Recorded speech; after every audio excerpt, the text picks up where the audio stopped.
Hello everyone. Welcome back to Stoic Wisdom today. Let's start with a reality check. Most people don't want advice. They want example. They don't want to be told how to live. They want to see someone living it. And deep down, you know that's true, because you probably feel the same way. When was the last time you felt deeply inspired by someone's lecture on how to be better? Now compare that to the last time you were moved by someone's quiet consistency, their calm in difficulty, or the way they treated others with kindness without expecting anything in return. And that's where Stoicism shines. Because the Stoic doesn't preach. They practice. They don't impose wisdom. They embody it. They don't stand on a stage shouting what's right. They walk through daily life doing what's right. Today we explore the Stoic way to teach. Quietly, consistently, through action. Let's begin. Part 1.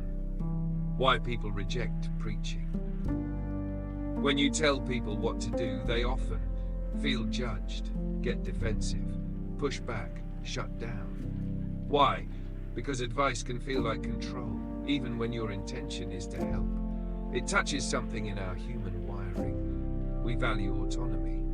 Think about telling a teenager to clean their room right now.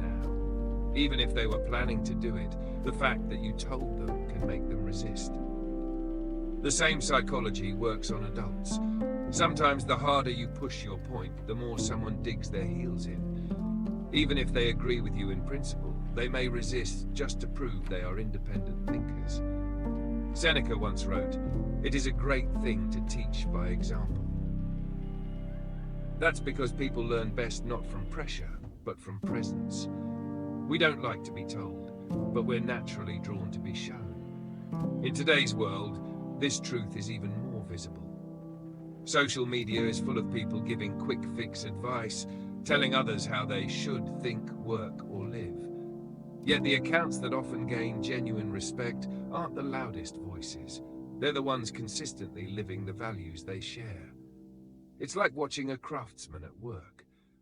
They don't need to explain every move. You learn just by observing the patience in their hands, the care in their eyes. In the same way, people around you pick up on your patterns, how you handle pressure, how you treat others when no one's keeping score. That's where the real lesson sinks in. Picture a workplace. A manager constantly lectures about punctuality, but strolls in late most days.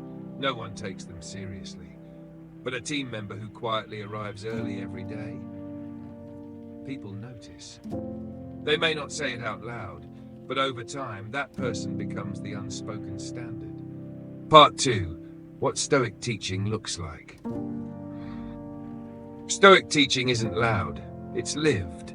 It's not telling everyone what you've learned, correcting every flaw you see, quoting philosophers to feel wise. It is living clearly, acting calmly, choosing virtue without announcement. A Stoic knows that real influence happens when people feel your example, not when they hear you label yourself. You don't say, "I'm Stoic." You live in such a way that others sense your steadiness, even if they can't name it. In America today, where social media rewards quick words and bold claims, people often talk a good game. But talking is easy. Doing it every day, even when no one is watching, that's rare. That's where credibility is born. Think about the difference between the celebrity who posts an inspiring quote about kindness but is rude to service staff versus the unknown neighbor who checks in on elderly residents, helps carry their groceries and asks nothing in return. One is noise, the other is signal. Part 3. Tools to teach without preaching. 1. Model what you teach. Want someone to be calmer? Be calm. Want someone to listen? Listen first. Want someone to be respectful? Show them what respect looks like in action. This is especially powerful in family settings. If you want your kids to read more, read yourself, and let them see you enjoy it. If you want your colleagues to stay composed in a crisis, stay composed yourself, especially when things go wrong. You are the lesson. The most persuasive speech you'll ever give is the way you handle the small, unglamorous moments.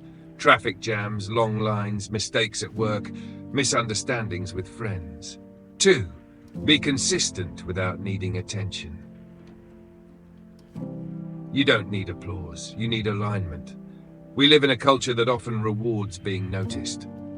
But the Stoic understands that true teaching happens even if there's no audience.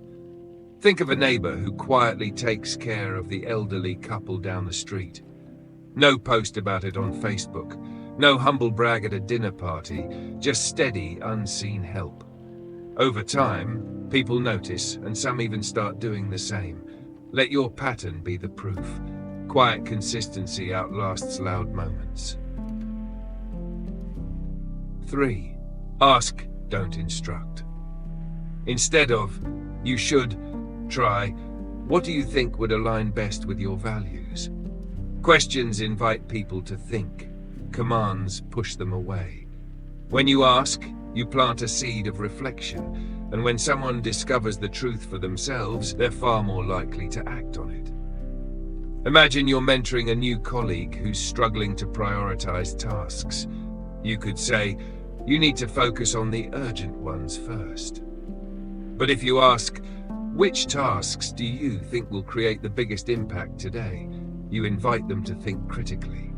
The moment they articulate the answer themselves, it becomes their plan, not just your order. And people follow their own plans with far more energy and commitment. A Stoic teacher is less like a drill sergeant, more like a guide holding a lantern. They light the path, but let others choose to walk it. 4. Wait to be asked. If they don't ask, don't force. If they're not open, don't push. Think about unsolicited advice. It's almost always ignored. But when someone asks for your insight, they're already leaning forward, ready to receive. Plant seeds, not sermons. The Stoic understands timing. A lesson given too early can feel like pressure. Given at the right moment, it feels like wisdom. 5. Share from humility, not hierarchy. Say, this helped me when I struggled with something similar.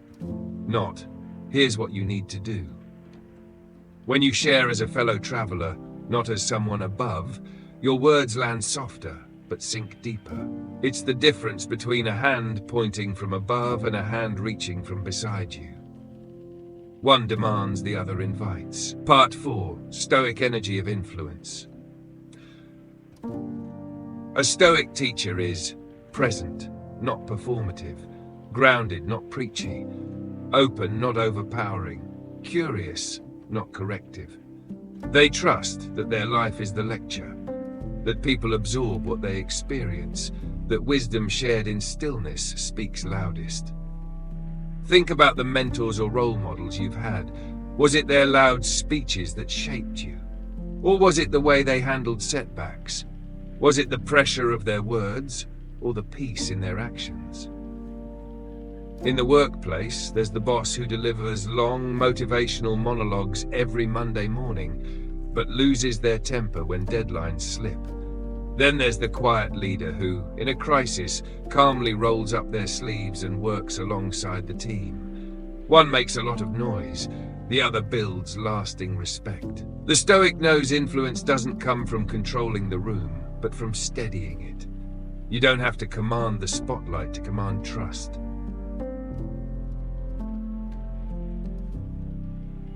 Part 5. Stoic phrases that inspire, not instruct.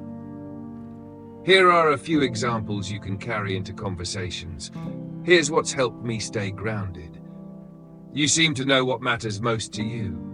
I'm still working on that too. Want to think through that together? It's okay not to have the answer yet. These phrases are bridges, not walls. They offer presence, not pressure. They show humility, not hierarchy. In everyday life, try swapping out fixed advice for open invitations. Instead of telling your adult child, you need to save money, you might say, when I started saving a little each month, it gave me more freedom. Maybe that could help you too. Same idea, different delivery. And the second one keeps the door open. Part 6, expanding the practice, real-world scenarios. In friendships, if your friend is constantly stressed, resist the urge to say, "You should relax." Instead, invite them to join you for a quiet walk or a simple meal. Your calm presence may speak louder than your words ever could. In parenting, children absorb habits more than instructions. If you want your child to be polite yourself, to them, to strangers, to service staff.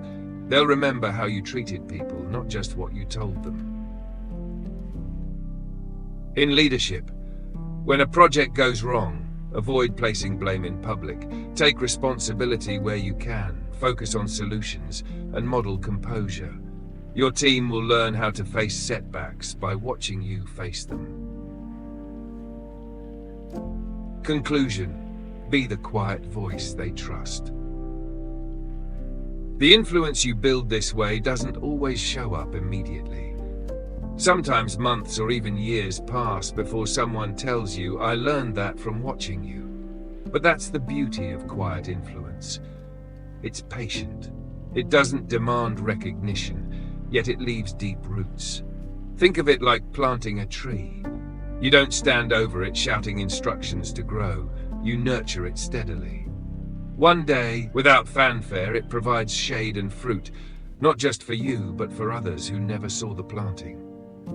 That's the power of living the lesson instead of lecturing it. You don't need to preach, you don't need to push, you don't need to prove. Just live it. Let your life whisper what your voice doesn't say. Let your presence teach in silence what others shout in noise. Because real wisdom isn't loud, it's lived. And that's the Stoic way to teach. The next time you feel the urge to correct someone, pause.